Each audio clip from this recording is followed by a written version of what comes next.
Vamos lá, galera. Vamos voltar aqui para a nossa aula, para a gente chegar aqui e ver a nossa parte de execução, a gente finalizar efetivamente a parte de execução trabalhista. E eu queria ver com vocês aqui, deixa eu ver o ponto que nós paramos. Pronto, aqui. Observe o detalhe. A gente tem que entender também que muitas vezes a situação para o exequente fica complicada.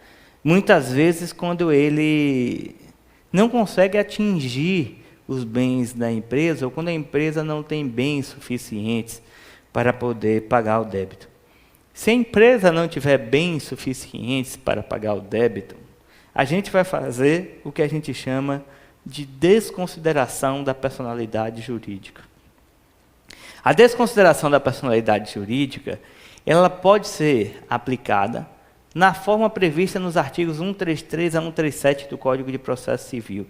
E a única consideração que a gente vai entender aqui e que a gente vai diferenciar da desconsideração do CPC para o processo do trabalho vai ser o que a gente vai falar aqui. Então, em síntese, o que é que eu quero dizer para você? A desconsideração, o incidente de desconsideração da personalidade jurídica, ele pode ser requerido tanto na parte inicial do processo, de maneira interlocutória, ou a gente pode pedir também na execução. Diego, eu posso pedir a desconsideração da personalidade jurídica já na petição inicial? Já na petição inicial você já pode colocar lá o patrimônio, pode botar a empresa e pode colocar já os sócios da empresa e pedir lá a desconsideração da personalidade jurídica. E pode cair isso na prova, se, por exemplo, indicar que a empresa não tem patrimônio e você vai ter que entrar com a reclamação trabalhista, é um sinal de que você vai pedir, já de maneira incidental, a desconsideração da personalidade jurídica no início do processo. Tá certo? Bom, um outro ponto importante, bem interessante que eu queria falar com você, é que cabe aqui no processo do trabalho, assim como no processo civil também, a desconsideração inversa da personalidade jurídica. O que é isso? É quando eu tenho não o patrimônio da empresa para poder atacar o patrimônio do sócio. É o contrário. É quando eu tenho o patrimônio do sócio e afasto o patrimônio do sócio para atacar o patrimônio da empresa. Exemplo. O cara está recebendo uma reclamação trabalhista da sua empregada doméstica e aí viu-se que o patrão não tinha patrimônio para pagar a dívida da empregada doméstica. Mas sabe-se que ele é sócio de uma empresa e, por ser sócio da empresa, ele tem cotas daquela empresa.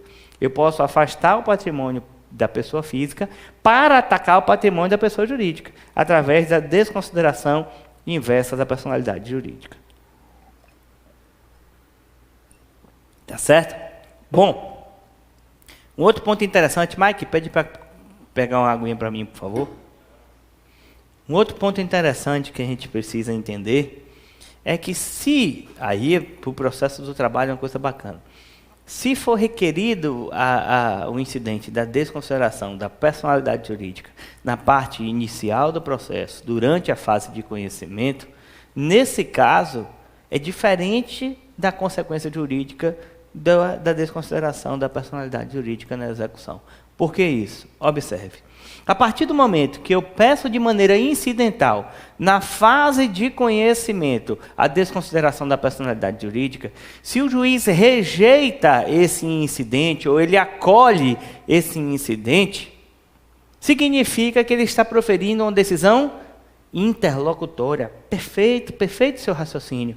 Então, na fase de conhecimento, se ele acolhe ou rejeita um incidente da desconsideração, ele está proferindo a decisão interlocutória. E é por isso, por estar proferindo a decisão interlocutória, é que não cabe recurso de imediato dessa decisão. Tá ok? Beleza? Tranquilo? Segura aí daí. Pega aí que eu vou passar o álcool em gel aqui daqui a pouquinho. Vamos lá. Presta atenção, detalhe aqui. E na fase de execução, Diego, se o juiz acolhe ou rejeita esse incidente da desconsideração jurídica na fase de execução, será que é decisão interlocutória também? Não. Na fase de execução, eu já tenho o trânsito em julgado, logo não tenho mais a decisão interlocutória, é por isso que vai caber recurso. Quando ele profere uma decisão na fase de execução em relação à desconsideração da personalidade jurídica, vai caber o recurso de agravo de petição. Não é tecnicamente uma sentença, mas cabe agravo de petição por ser o recurso na execução. Só que tem um detalhe. Por não ser efetivamente uma sentença e ser um incidente alegado na fase de execução, essa é a única hipótese no processo do trabalho que é possível a apresentação de agravo de petição independentemente da garantia do juízo. Então, nessa hipótese aí, cabe agravo de petição, tá? Cabe agravo de petição na fase de execução, se eu requerer o incidente da desconsideração, independentemente da garantia do juízo. Beleza? Tranquilo? Então, na fase de conhecimento, não cabe recurso, se o juiz acolhe ou rejeita o incidente, logo, porque ele está proferindo a decisão interlocutória. Na fase de execução, cabe agravo de petição, sendo a única hipótese que vai caber esse recurso, independentemente da garantia do juízo. Beleza? Tranquilo? Maravilha. Bom, vamos lá. Preste atenção. Valeu, Dai. Obrigado, viu? Preste atenção aí no detalhe. Vamos lá. Aos cuidados, né? A gente tem que ter os cuidados gerais aqui. Você aí tem seus cuidados em casa também, viu?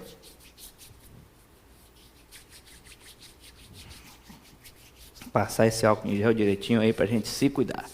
Vamos lá. Observe. Ô Diego, você disse que eu posso requerer a desconsideração da personalidade jurídica na fase de conhecimento, na fase de execução. E se eu requerer na instância superior, lá no tribunal, cabe eu pedir a desconsideração no tribunal? Cabe. Porque a desconsideração da personalidade jurídica, você pode requerer essa desconsideração em qualquer momento processual. Na fase de conhecimento, não cabe recurso.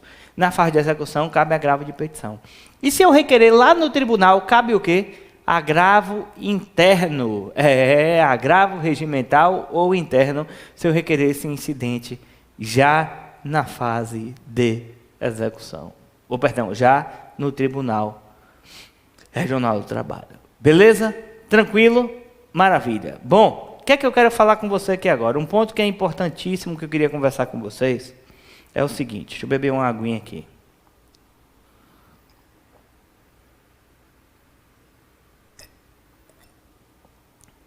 Um ponto interessante que eu queria falar com você é o seguinte.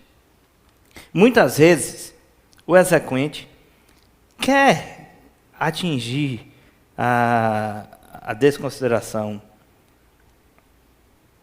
quer atingir o patrimônio do executado, não consegue, pede a desconsideração da personalidade jurídica, ataca o patrimônio do sócio, não consegue. Aí não consegue nenhuma coisa nem outra, digo, e aí como é que ele faz? Quais são as medidas coercitivas agora que eu vou ter para poder forçar o pagamento? Preste atenção. Existe uma medida que está prevista lá no artigo 883-A da CLT, que é a possibilidade que eu tenho de negativar o nome do devedor e inscrever o nome dele no Banco Nacional de Devedores Trabalhistas. Negativando o nome dele, ele não vai poder usar o nome dele para nada, e inscrevendo o nome dele no Banco Nacional de Devedores Trabalhistas, ele fica impossibilitado de fazer um monte de coisa, fica com o nome sujo na Justiça do Trabalho, inclusive licitações, ele não vai poder participar, enfim, um monte de coisa ele não vai poder fazer porque está com o nome sujo na Justiça do Trabalho. Diego, quais são os requisitos para eu poder negativar o nome do devedor? Bom, você vai poder negativar o nome dele e inscrever o nome dele no BNDT, que é o Banco Nacional de Devedores Trabalhistas, se atingidos dois requisitos. Né? Dois requisitos. Primeiro, obviamente a decisão já tem que ter transitado julgado, né? Mas primeiro, se essa decisão já tiver passado aí o prazo de 45 dias da citação do executado. Lembra que eu falei com você na estante que o executado ele é citado para pagamento, ele paga ou garante o juízo sob pena de penhora? Se passar 45 dias da citação e ele não tiver garantido o juízo, aí eu posso negativar o nome dele. Por quê? Só se ele não tiver garantido o juízo. Porque observe, a minha intenção aqui é adotar uma medida coercitiva, é adotar uma medida que force o devedor a pagar. Se ele já tiver garantido o juízo, significa que o pagamento está garantido. Então, eu não preciso inscrever o nome dele no Banco Nacional de Devedores e nem vou negativar o nome dele por isso. Tá? Isso está previsto no artigo 883-A da CLT, que eu quero ver com você aqui agora. Olha o que diz. Ó. A decisão judicial transitada em julgado somente pode ser levada a protesto e gerar a inscrição do nome do devedor, do executado, nos órgãos de proteção ao crédito ou no BNDT, nos termos da lei, depois de transcorrido o prazo de 45 dias a contar da citação do executado, se não houver a garantia do juízo. Então, só posso negativar o seu nome e inscrever o seu nome no Banco Nacional de Devedores Trabalhistas, se já tiver passado 45 dias da citação e se ele não tiver garantido o juízo. São 2 requisitos, portanto, que a gente precisa ter atenção aí. Beleza? Tranquilo? Maravilha. Tem um outro detalhe que eu queria conversar com você aqui, que é o seguinte. Bom, Diego, eu queria saber como é que eu faço em relação a esse Banco Nacional de Devedores Trabalhistas. Bom, esse BNDT, que é o Banco Nacional de Devedores Trabalhistas, é um banco no qual eu vou inscrever, pedir para registrar o nome desse executado nesse Banco Nacional de Devedores Trabalhistas, e ele vai ficar com o nome sujo na Justiça do Trabalho. Quando eu negativo o nome, inscrevo o nome nos órgãos de proteção ao crédito ou levo o nome a protesto, ele fica com o nome sujo perante a sociedade. Quando eu inscrevo ele no Banco Nacional de Devedores Trabalhistas, fica com o nome sujo na Justiça do Trabalho para poder praticar atos que dependeriam aí de uma certidão negativa de débitos trabalhistas. E é exatamente sobre isso que eu quero conversar com você aqui agora. Se a pessoa tiver processo na Justiça do Trabalho e tiver, sobretudo, aí, com dívidas na Justiça do Trabalho, ela vai ficar com uma certidão que a gente chama de certidão positiva. Existe um registro de que tem um processo em que a pessoa está devendo. E aí, ela pode tirar o que a gente chama de CNDT. O que é a CNDT? É a certidão negativa de débitos trabalhistas. Quando ela for tirar a CNDT, vai sair lá o registro constando como um registro positivo, ou seja, existe um débito inadimplido na Justiça do Trabalho. Tá? Se tem um débito ali inadimplido na Justiça do Trabalho, vai sair o registro. Se não tiver débitos inadimplidos na Justiça do Trabalho, aí quando ela tirar a certidão, vai sair lá o nada consta, né, de que não tem débitos nenhum na Justiça do Trabalho. Tá? Bom, quando é, Diego, que eu vou pedir a certidão e ela vai sair positiva, ou seja, quando é que eu não vou ter o direito a obter a certidão? Observe, o interessado não obterá a certidão negativa quando em seu nome constar, vamos lá, se tiver no nome dele, ó, presta atenção aqui, o inadimplemento de obrigações estabelecidas em sentença condenatória transitada em julgado, proferida pela Justiça do Trabalho, ou acordos judiciais trabalhistas, inclusive no que tange aí aos recolhimentos previdenciários, honorários aqui sucumbenciais, periciais, custas, emolumentos ou recolhimentos determinados por lei, ou constar no nome da pessoa inadimplemento de obrigações decorrentes de execução de acordos firmados perante o Ministério Público do Trabalho ou Comissão de Conciliação Prévia. Vem para cá para você ver aqui comigo, olha só. A pessoa vai ter direito a uma certidão negativa quando não tiver registro nenhum em seu nome. O nada consta, aí vai sair a certidão negativa. Quando ela tirar a certidão que tiver registro, ela vai sair positiva. Então não vai ter direito à certidão negativa porque ela saiu com registro positivo. Certo? E o registro positivo é quando? quando eu tenho débitos de sentença trabalhista ou de acordo, ou quando eu tenho débitos de acordos firmados perante o Ministério Público do Trabalho e a Comissão de Conciliação Prévia. Se tiver qualquer débito desse aí, a certidão sai positiva e aí você não vai ter direito à certidão negativa. Ok? Beleza? Mas tem uma observação. Tem uma observação importante aqui, ó. Olha aqui. Verificada a existência de débitos garantidos por penhora suficiente ou com exigibilidade suspensa, será expedida a certidão positiva de débitos trabalhistas em nome do interessado com os mesmos efeitos da CNDT. Ó Diego, como é que é isso? Presta atenção. Eu tenho direito a tirar a certidão negativa quando eu não tiver débito nenhum.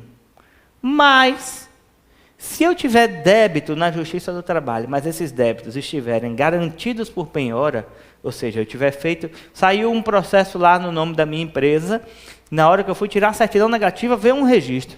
Tchau, que registro é esse aqui? Aí eu fui olhar o registro lá. Quando eu fui olhar o registro, era um processo que realmente a minha empresa devia, mas o débito estava garantido com a penhora. Naquele processo, eu já tinha garantido o juízo com a penhora. Então, nesse caso aí, essa certidão, embora positiva, vai ter os mesmos efeitos de uma certidão negativa. Aquela a gente chama de certidão positiva com efeito negativo, né? Eu vou poder, por exemplo, se eu quiser participar de uma licitação, eu vou poder participar porque a minha certidão, embora positiva, ela tem efeitos de certidão negativa, porque aquele débito está garantido com a penhora. Ok? Beleza? Tranquilo? Maravilha. Bom, ô Diego, e se, por exemplo, eu tiver uma empresa que tem uma matriz e 10 filiais, como é que fica isso? A certidão negativa, ela vai certificar a empresa em relação a todos os seus estabelecimentos e filiais. Tá? Aí eu tenho que ver, quando eu pego a certidão negativa de uma empresa, vai sair da matriz e vai sair das filiais também. Aí se as filiais tiverem débitos, aquela não vai ter direito à certidão. Beleza? Tranquilo? Ô Diego, me diz uma coisa. E essa certidão negativa, será que ela tem prazo de validade? Porque observe, eu tenho uma certidão negativa que eu tirei hoje, saiu lá, nada consta, saiu a certidão de que não tem nenhum registro de débitos trabalhistas. Aí, mês que vem, saiu a condenação da minha empresa no processo. Vai sair. Essa certidão negativa ainda tem validade, eu tirei no mês anterior. Tem. Porque essa certidão negativa, ela tem validade de 180 dias a contar da sua data de emissão. Ok? Então, eu tenho uma certidão negativa, embora eu tenha débitos, como eu tirei essa certidão e ela está dentro do prazo de validade de 180 dias, aí nesse caso, eu ainda tenho como utilizar essa certidão negativa para todos os efeitos, para todos os fins. Tá? Bom, vamos lá. Outra coisa interessante que eu queria conversar com vocês aqui é em relação à possibilidade de execução por prestações sucessivas. Tá? Vamos lá. Observe o detalhe. O que é isso, Diego? Prestações sucessivas. Vamos lá. Eu tenho dois tipos de prestações sucessivas. Para que você entenda o que é a prestação sucessiva e quais são os tipos, a gente primeiro precisa conceituar o que é essa prestação sucessiva. A prestação sucessiva é aquela prestação que ela se repete no decurso do tempo. Eu tenho uma prestação que está se repetindo no decurso do tempo. Mês a mês surge uma nova obrigação. E aí eu tenho dois tipos de prestação sucessiva. Eu tenho aquelas prestações sucessivas por tempo determinado e as prestações sucessivas por tempo indeterminado. Agora eu estou começando a entender. Prestação sucessiva por tempo determinado é aquela prestação que se repete no curso do tempo, no decurso do tempo, mas ela tem um início e fim. A prestação sucessiva por tempo indeterminado é aquela prestação que ela se repete no decurso do tempo, mas ela não tem tempo para terminar. Ou, via de regra, não tem um tempo estimado previsto para terminar. Como é que funciona isso, Diego? Vamos por partes. Primeiro, prestações sucessivas por tempo determinado, que são aquelas que eu tenho o início e tenho o fim já determinados. Tá? Presta atenção, vou dar um exemplo para você. Vamos supor que eu fiz um acordo na Justiça do Trabalho, e aí eu dividi o valor do débito em 50 parcelas. 50 parcelas eu dividi aquele acordo. Beleza. Paguei a primeira, paguei a segunda, terceira, a quarta, a quinta. Na sexta parcela, eu não tive fôlego para pagar. Não tive dinheiro, não paguei. Diego, você não pagou? Não paguei. Eu não tive como pagar, eu não tinha dinheiro. Infelizmente, como eu não tive como pagar, vou dever essa parcela. E agora? E o reclamante que fez o acordo com você, Diego? Como é que fica nisso? Ele vai ter direito a receber só essa sexta parcela? E as outras? As parcelas vincendas? Aquelas que ainda iam vencer? Como é que fica? Preste atenção. No caso de prestações sucessivas por tempo determinado, vem cá, prestações sucessivas por tempo determinado, se você deixa de pagar uma, vai ocorrer o que a gente chama de vencimento antecipado do débito. Vencimento antecipado do débito. E esse vencimento antecipado do débito vai trazer como consequência, preste atenção, a obrigação de pagar todo o valor de uma só vez. Então, da sexta até a 50ª parcela, vai vencer tudo de uma vez só. Diego, vai vencer tudo de uma vez só. E eu vou pagar tudo de vez à vista? Tem que pagar tudo de vez à vista. É por isso que quando meus clientes vão fazer acordo na Justiça do Trabalho, eu sempre falo, muito cuidado. Vai fazer acordo, tem que pagar direitinho todas as parcelas no prazo. Porque se deixar de pagar uma, vai ocorrer o vencimento antecipado. Todas as outras vão vencer de uma vez só e você vai pagar à vista. Ok? Beleza? Tranquilo? Maravilha. Outra coisa importante são as prestações sucessivas por tempo indeterminado. São aquelas que eu não tenho determinado o fim do pagamento das parcelas. Ô Diego, peraí. Essa do acordo eu entendi, porque o cara faz o acordo, tem a primeira até a última. Mas como é que eu vou ter uma obrigação de pagar uma parcela sem fim? Não vou parar de pagar nunca? Dá um exemplo aí para que eu possa entender. Vou lhe dar um exemplo aqui. Na nossa aula de responsabilidade civil do empregador, a gente fala lá dos danos, né?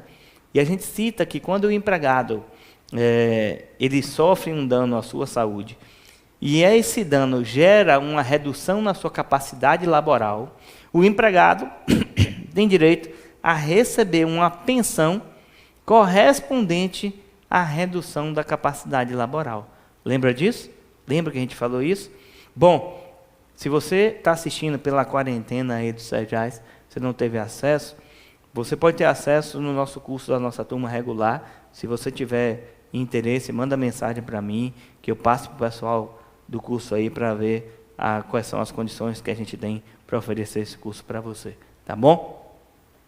Bom, é porque como eu sou professor apenas, eu não tenho noção de valores, forma de pagamento, mas o curso sempre facilita tudo para todos os alunos, porque o interessante para a gente aqui é você estudar, é você passar na prova, tá? Vamos lá. Preste atenção aqui num detalhe importante. O cara vai ter direito a uma pensão correspondente à redução da capacidade laboral. Vamos dar um exemplo aqui. O cara está trabalhando numa empresa, aí chega lá mexendo na máquina, foi lá o dedo, prendeu na máquina, perdeu o dedo. O que é que resta agora para esse cidadão? Ser presidente do Brasil? Não. Ele vai ter que agora continuar trabalhando, mas com uma redução na sua capacidade laboral. Suponhamos, aí lógico que aqui é só hipoteticamente, tá? Que ele perdeu um dedo e cada dedo correspondesse a 10% da sua capacidade laboral. Então, ele perdeu 10% da sua capacidade laboral. E aí ele vai ter direito a receber uma pensão de 10% do seu salário, que corresponde, portanto, a 10% da redução da sua capacidade laboral. Ele vai ter direito aí ao suprimento desse valor. Justamente a empresa vai ter que pagar, porque ele sofreu esse acidente de trabalho e teve 10% da sua capacidade laboral reduzida. vai ter direito a uma pensão. Essa pensão, a gente viu na aula, que essa pensão ela pode ser paga de uma só vez, arbitrada com base aí na expectativa de vida do brasileiro, mas ela é arbitrada e paga de uma vez só, ou ela pode ser paga mensalmente, até o final da convalescência, até que ele se recupere. Como ele perdeu o dedo, e o dedo não tem como colar mais, em síntese, né? Não tem como colar mais,